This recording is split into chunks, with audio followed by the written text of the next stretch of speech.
उनमें लाइनें वैसी है कि भाई वो दिखने में कैसी दिखती है, तो पूनम रो चांद है, सुबह रो सूरज है, सरोवर रो हंस है, चावल रो चौथो दाणो खावे, फूंकरी मारी आकाश में उड़ जावे कि, कि पूनम के चांद की तरह सुबह का जैसे सूरज उग रहा हो, जैसे कोई सरोवर का हंस हो, खाना केवल चावल का चौथा ही दाना खाती है, इतनी दुबली है कि फूंक मारे तो लखटवंटी है टुकड़ी दा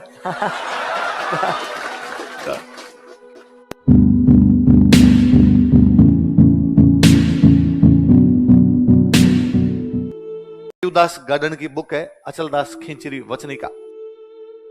अचलदास खिंची कहां के राजा थे? गाकरोन। कहां के राजा थे? गाकरोन। पढ़ा था हमने। शिवदास गार्डन की बुक का नाम क्या है? अचलदास खिंचरी वचन। लिख लो नीचे। अचलदास खिंची गाकरोन के राजा था। अचलदास खिंची गाकरोन का राजा था। अचलदास खिंची वॉज किंग ऑफ गाकरोन।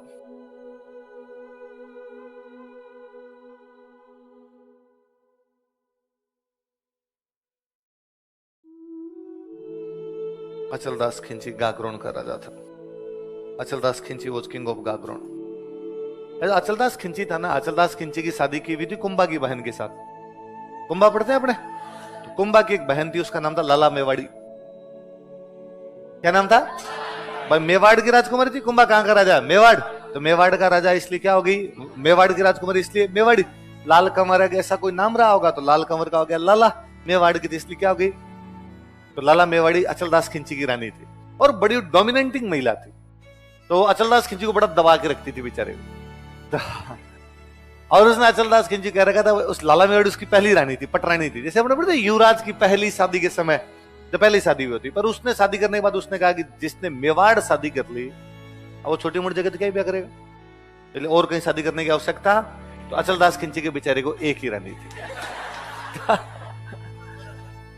फिर कहते हैं एक बार कोई एक संगीतकार भाई बहन थे, वो घूमते घूमते घूमते घूमते गागरोन आ गए। तो गागरोन आए और गागरोन दरबार के अंदर उन दोनों बहन भाइयों ने बहुत अच्छे गीत गाए, बहुत अच्छे दोहे सुनाए। वो बहन जो थी वो बहुत अच्छी वीणा बजाती है, बहुत अच्छी वीणा बजाती है। अचलदास खिंची बड़ा राजी होता उन बहन भाई से।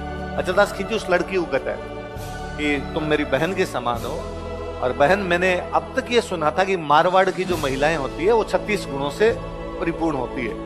आज तुम्हें देखता हूं तो लगता है कि वाकई तुम कितनी गुणशील हो, तुम्हें संगीत, नृत्य, नाट्य सबकी जानकारी है।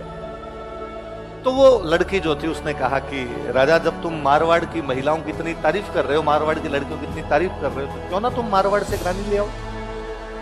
अचलदास खिंची ने कहा बस में कहा है। और उसने ये तो नहीं कहा कि बस में कहा है, उसने कहा हाँ हाँ मुझे भी मारवाड़ में किसी राजकुमारी से शादी करनी है। कौन इतनी अच्छी राजकुमारी होगी जिससे मैं शादी करूं? उसने कहा लो इसमें क्या बड़ी बात है, मेरा जो गांव है, मैं जिस गांव से आई हूं वहां का जो सामंत है उसकी बेटी इतनी गुणवान है, उससे शादी कर लो। तो उसका गांव बताया जाता उस कहानी के अंदर। बीकानेर में गांव पड़ता है जांगड़ू। जांगड़ू की वजह से जंगल देश ये बोलते हैं, तो एक गांव का नाम भी है जांगड़ू। तो जांगड़ू में हमारे एक राजकुमारी है उमा सांखली। क्या नाम है? सांखला। सांखला राजा रहा होगा तो सांखलों की बेटी इसलिए क्या होगी? हाड़ाओं की बेटी हाड़ी, सांखलों की बेटी सांखली। उमा नाम रहा होगा तो उमा दे सांखली। क्या नाम हो गया? जैसे उमा दे भटियाणी, वैसे उमा दे सांखली दूसरी रही होगी। तो उसने उमा दे सांखली, उसने कहा मेरी सहेली है, बहुत सुंदर है, बहुत गुणवान है, तुम उससे शादी कर लो। तो उस कहानी के अंदर भी है कि अचलदास खिंची पूछता है कि भाई वो कितनी सुंदर है, कितनी गुणवान है, तुम वर्णन करो। तो उसका वर्णन क्या है? वो लड़की जो वर्णन करती है ना, अब तो मैं उसकी खूब सारी लाइनें भूल गया, खूब साल पहले मेरी पढ़ी हुई है, पर वो जब यूं वो उनमें लाइनें वैसी है कि भाई वो दिखने में कैसी दिखती है, तो पूनम रो चांद है, सुबह रो सूरज है, सरोवर रो हंस है, चावल रो चौथो दाणो खावे, फूंकरी मारी आकाश में उड़ जावे कि पूनम के चांद की तरह सुबह का जैसे सूरज उग रहा हो, जैसे कोई सरोवर का हंस हो, खाना केवल चावल का चौथा ही दाना खाती है, इतनी दुबली है कि फूंक मारे तो लखटवंटी है टुकड़ी दा। तो वो यूं बड़ा यूं, पर वो मैंने वो कहानी पढ़ी होगी कोई 2008 के आसपास वो कहानी पढ़ी थी पहली बार। तो मैं जब उस कहानी को पढ़ रहा था तो मुझे लग रहा था मैं वो गीत सुन रहा हूं, एक लड़की को देखा तो ऐसा लगा। तो उसमें वो जितनी लाइनें है ना, खिलता गुलाब, ये वो सारी लाइनें एक्जैक्टली वो व्याख्या है, जबकि वो कहानी लक्ष्मी गौरी चुंडावत की लिखी हुई 1960 के आसपास। क्योंकि तो अपनी ये जो उपमाएं देने का तरीका एक जैसा है। तो जो वो इतना यूं वर्णन करता था अचलदास खिंची कहता कि ठीक डन, और मैं तुम्हारे गांव की राजकुमारी से शादी कर लूंगा। अचलदास खिंची को खतरा तो खुद की रानी से था। अचलदास खिंची आता है, कुंभा की जो बहन थी लला मेवाड़ी, उसको आगे अचलदास खिंची फेर पड़ता है कि भाई रे, लोगों के बीच जबान दे के आया हूं, मैं कह के आ गया, प्लीज एक ब्याह करने दे, है ना। लोग कहते काय का राजा यार, इसके एक ही रानी है, राजा की रानियां 20-50 तो होनी चाहिए यार, खूब सारी, कोई भाई 50-50 रानियां हुआ करती, और मेरे एक ब्याह किया हुआ है, एक और कर लेने दे, आज मैं लोगों के बीच बोल के आ गया। तो लाला मेवाड़ी पहले तो बड़ी नाराज, उसने कहा ये क्या तरीका है, और तू बोल के क्यों आया। पर यदि फिर भी अब चलो तूने जबान दी है, मैं तेरी आदर करती हूँ इस बात के लिए, पर एक शर्त पे शादी कर सकता है क्या, कि तू शादी करके आ जा यहाँ, वापस आने के बाद उससे कभी बोलेगा नहीं। अचलदास खिंची ने कहा डन, एक बार लोगों के बीच में बेइज्जती तो नहीं हो, मैं कह के हूं। तो अचलदास खिंची जांगलू शादी करने के लिए आता है, वहां से गागरोन, गागरोन झालावाड़ मध्य प्रदेश एकदम टच करता हुआ, जांगलू मतलब बीकानेर पाकिस्तान बॉर्डर, मतलब पूरा राजस्थान क्रॉस करोगे आप, तब जाके इस छोर से इस छोर पे, भाई आप दक्षिण से उत्तर की तरफ जा रहे हो पूरे के पूरे एकदम। तो पहले क्या बारातें जाया करती थी, तो बारातें रुकती थी, कई कई दिन रुकती थी, और राजा की बारात 2 महीने भी रुक जाती, 2-2, 3-3 महीने राजाओं की बारातें रुक जाया करती। भाई नॉर्मल जो अपने नॉर्मल लोगों की बारातें भी दादाजी वाली पीढ़ी तक 3-3 दिन रुकती थी, है ना। ये दादाजी वाले तक 3 थी, तो परदादाजी वाले तक 5 रही होगी, उससे पहले 7 रही होगी। उसका सिंपल सा रीजन था जी कि घोड़े ऊंट थक जाते, पशु जो थे वो थक जाया करते, तो रेस्ट दो, रेस्ट दे के वापस चलेंगे जब दूर बारातें जाया करती। तो अचलदास खिंची राजा है, तो राजा की बारात 2-2.5 महीने तो रुकेगी। अचलदास खिंची ने कोई बारात रोकी तो 2-1 साल क्योंकि अचलदास खिंची को पता था कि जाते तो लाला मेवाड़ी बात करने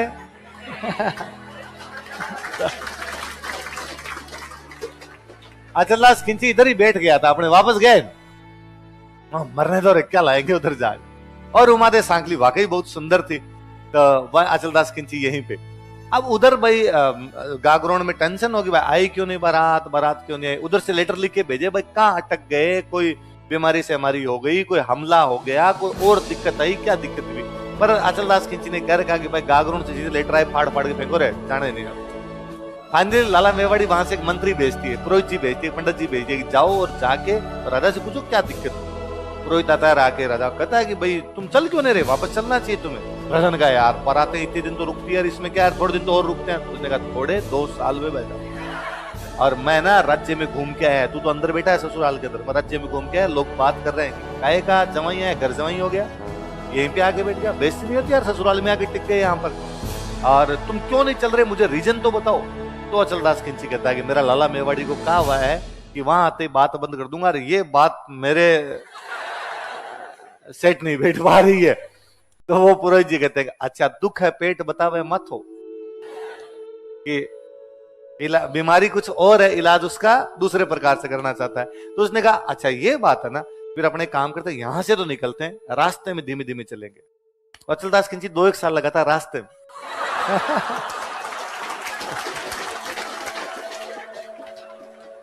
यहाँ 10 किलोमीटर चले गए, थक गए, रुक जाओ भाई रे, अब नहीं चला जाएगा, अपने घोड़े थक गए, ऊंट थक गए, अपने तो बारिश आ गई, देखो नदी कितनी बह रही है, डूब गए। तो पर आप कितने भी धीमे धीमे चलो, गागरोन तो आगे नहीं जाएगा, गागरोन तो वहीं खड़ा है, धीमे धीमे भी चलोगे एक दिन गागरोन तो आएगा। और अचलदास खिंची वचनों का पक्का इस मामले में।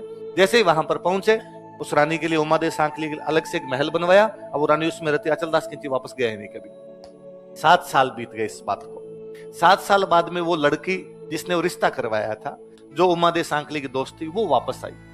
तो वो सोच के तो ये अपनी उमादेव सांकली के पास मिलने के लिए गई कि उमादेव सांकली मेरे को थैंक यू बोलेगी कि मैंने कितने बड़े राजा के साथ उसका रिश्ता करवाया, कितने बड़े परिवार में रिश्ता करवाया। तो गई, उसने कहा अरे देख मैंने देख कितने बड़े परिवार में तेरा रिश्ता करवाया, कैसे चल रहा है तेरा जीवन। उसने कहा खाक चल रहा है, मैं इस महल में कैद हूं, इस महल में मेरे और मेरी नौकरानियों का अतिरिक्त कोई नहीं है। क्यों?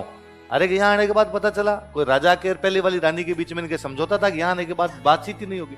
वो लड़की बड़ी इंटेलिजेंट, उसने कहा ये बात है क्या, चलिए इसका तो इलाज कर देंगे अपना कोई ना कोई।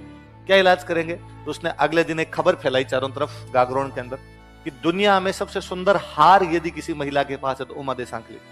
उमादेव सांकली से सुंदर हार किसी भी महिला के पास है। महिलाओं को और किसी चीज से ईर्ष्या हो ना हो है ना, गहनों के प्रति अलग आकर्षण होता है। लाला मेवाड़ी को जब ये पता चला कि उमादेव सांकली के पास अच्छा हार है, उसको बड़ा बुरा लगा। तो मैं मेवाड़ की राजकुमारी, मैं पटरानी हूँ गागरोन की, और हार उसका अच्छा। तो तो उसने अपनी नौकरानियों को भेजा कि जाओ उमा देवी सांकली को उसको एक बार तेरे हार की डिजाइन दिखा दे, इससे भी सुंदर नहीं बनवा दूं शाम से पहले पहले। तो लड़कियां गई, नौकरानियां गई, जाके कहा तो वो दो दोस्त थी उमा देवी सांकली की वहीं बैठी थी।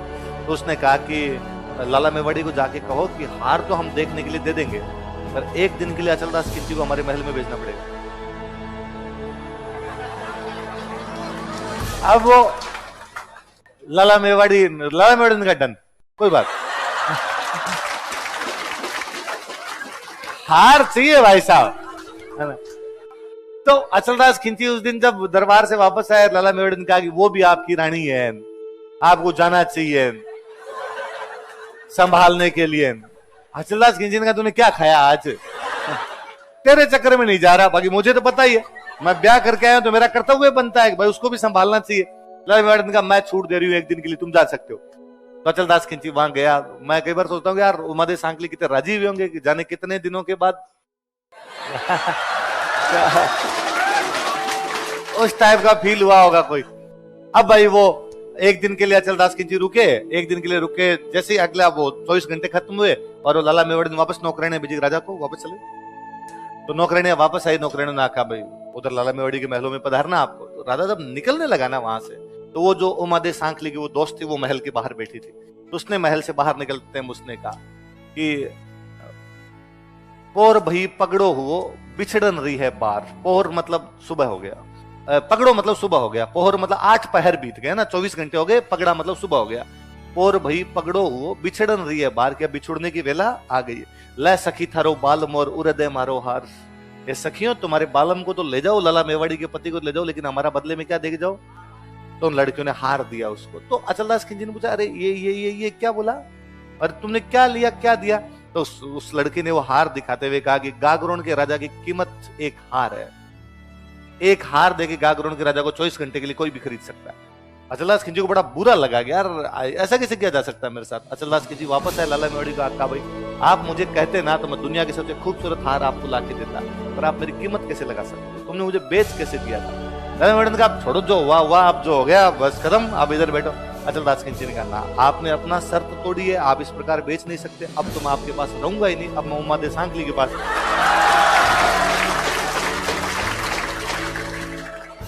हाथों हाथ सामान बेकी था उधर अचलदास खिलजी का। अचलदास खिलजी वापस चले गए वहां पर। तब मुझे वापस लगता है कि उमा देवी सांकली ने पूछा अगर इतनी जल्दी आप तो अभी गए थे, हाथों हाथ कैसे आ गए। अचलदास जी ने कहा होगा कि तेरे लिए मैं सिग्नल छोड़ ताड़ गए। अचलदास खिलजी अलग राजा है, तो आप पढ़ना कभी लक्ष्मण चुंडावत की कहानी हो।